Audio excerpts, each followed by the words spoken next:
Muito bom dia, que Deus abençoe a sua vida. Eu sou o Bispo Cristiano e nós estamos aqui no nosso canal realizando uma leitura do Evangelho de Lucas. Hoje nós vamos entrar no capítulo 3 e eu quero, antes de começar aqui a nossa leitura, eu quero convidar você a se inscrever aí no nosso canal, porque quando você se inscreve no canal, quando você deixa o seu like, você ajuda, você apoia o canal para que ele possa ser divulgado, assim como quando você comparte também as mensagens. Nós vamos ler agora a palavra de Deus e ela diz assim, olha lá: naquela mesma ocasião, chegando alguns, falavam a Jesus a respeito dos galileus cujo sangue Pilatos misturara com os sacrifícios que os mesmos realizavam. Ele, porém, lhes disse: pensais que esses galileus eram mais pecadores do que todos os outros galileus por terem padecido estas coisas? Não eram, eu vou-lo afirmo. Se, porém, não vos arrependerdes, todos igualmente perecereis. Ou cuidais que aqueles 18 sobre os quais desabou a torre de Siloé e os matou eram mais culpados que todos os outros habitantes de Jerusalém?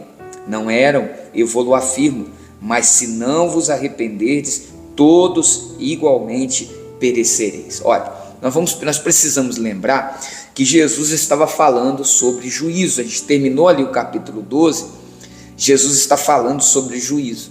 Então, muitos daqueles que ouviram aquela palavra trouxeram a Jesus ali um fato que havia acontecido naqueles dias, onde Pilatos misturara o sacrifício, com o sangue desses galileus que provavelmente foram assassinados ali, com os sacrifícios que eles mesmos realizavam.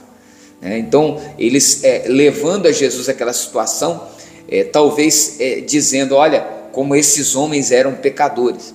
Tá? E Jesus logo percebeu isso, porque normalmente nós, seres humanos, temos essa tendência de toda vez que acontece uma tragédia, nós então tratarmos de entendermos que aquilo é fruto de um juízo de Deus na vida daquelas pessoas, e nem sempre é assim. Aliás, se nós fôssemos falar de um juízo de Deus sobre o pecador, esse juízo viria sobre todos nós, porque todos nós pecamos. Quem está livre do pecado?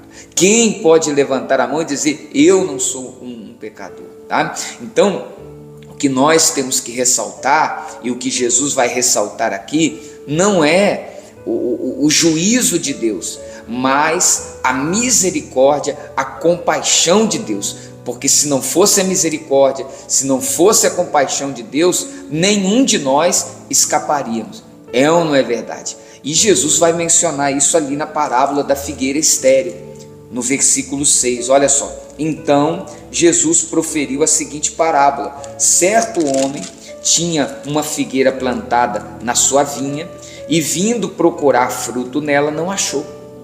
Pelo que disse ao viticultor: há 3 anos venho procurar fruto nessa figueira e não acho. Podes cortá-la? Para que está ela ainda ocupando inutilmente a terra? Ele, porém, respondeu: Senhor, deixa ainda este ano, até que eu escave ao redor dela e lhe ponha estrume. Se vier a dar fruto, bem está, se não, mandarás cortá-la. Então, Jesus aqui vem para terminar esse assunto, e para a gente entender bem o que ele está querendo dizer aqui, é sobre a longanimidade, sobre a misericórdia de Deus. Essa figueira que produz figos, plantada numa vinha onde se produz uva. Ela estava ali, mas ela não dava fruto. Ela era diferente das demais, mas ela não dava fruto. Ela não estava dando fruto. A figueira, na Bíblia, normalmente é a figura do povo de Israel, tá? Mas ela representa cada um de nós, que fomos alcançados pelo Senhor. Cada cristão, a igreja do Senhor hoje, nós podemos dizer que é a figueira. Por que não? Deus tem tido paciência com cada um de nós. Deus, você vê aqui a paciência do viticultor, ele representa o Senhor Jesus. O viticultor representa o Senhor Jesus. O Senhor representa Deus. O Senhor que diz, vamos cortar, o viticultor intercede. Não, peraí, eu vou cuidar dela. O Senhor tem dado tempo para que nós nos arrependamos. Muitas vezes, querido, olha só, deixa eu dizer para você uma coisa. Às vezes você vê alguém vivendo no erro, vivendo na prática do que é errado, nada aconteceu, nada acontece. Por quê? Porque Deus é longânimo e misericordioso. Só que nós não podemos nos aproveitar dessa longanimidade, dessa paciência, dessa misericórdia. Não, nós não podemos nos aproveitar, porque chegará um momento, você observa que essa parábola ela termina sem um fim específico. Ele diz lá, o verso 9 diz, se vier a dar fruto, bem está, se não, mandarás cortá-la. Quer dizer, vai haver um juízo.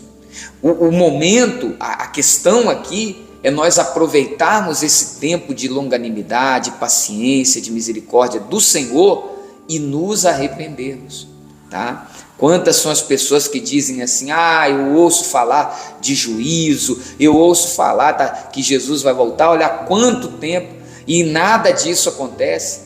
É porque o Senhor é longânimo e misericordioso. Agora, esse é o tempo que nós devemos nos voltar para Deus em arrependimento e apresentar frutos de um coração arrependido. O que é um fruto de alguém que se arrependeu? É alguém que pede perdão para quem tem que pedir perdão. É alguém que libera o perdão para quem ofendeu. É alguém que está desejoso, que tem sede pela palavra de Deus, por obedecer ao Senhor, por abandonar o pecado, seja ele qual for, tá? Então, o Senhor nos chama hoje para dar fruto. Esse é o tempo, Ele está cuidando de nós, para que nós possamos apresentar frutos, para que sejamos frutíferos nesse mundo. Lá no livro de Hebreus, no capítulo 2, versículo 1, diz assim, olha, por esta razão importa que nos apeguemos com mais firmeza às verdades ouvidas, para que delas jamais nos desviemos. Olha só, o que importa é que a gente se apegue com firmeza às verdades ouvidas, para delas jamais se desviar. Verso 2 diz, olha, se pois se tornou firme a palavra falada por meio de anjos, e toda transgressão ou desobediência recebeu justo castigo, como escaparemos nós se negligenciarmos tão grande salvação, a qual, tendo sido anunciada inicialmente pelo Senhor, foi-nos depois confirmada pelos que a ouviram, tá?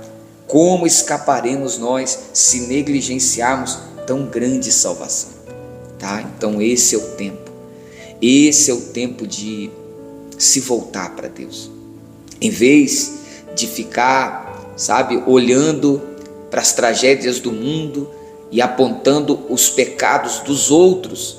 O que nós precisamos é olhar para o nosso coração e dizer, e eu darei frutos ou eu serei cortado, tá?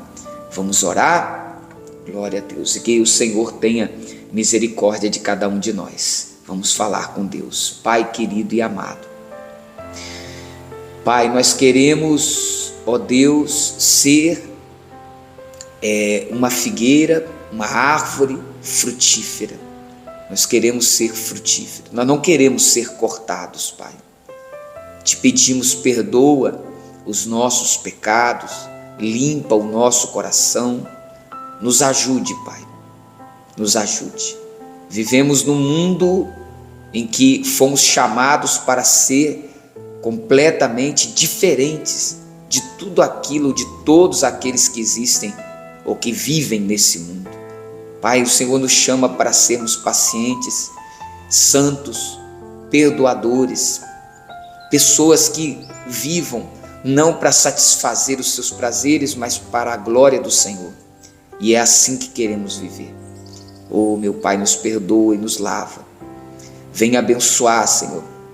Também eu te peço esse copo com água, e traz a cura, a libertação para todos os que estão acompanhando essa oração.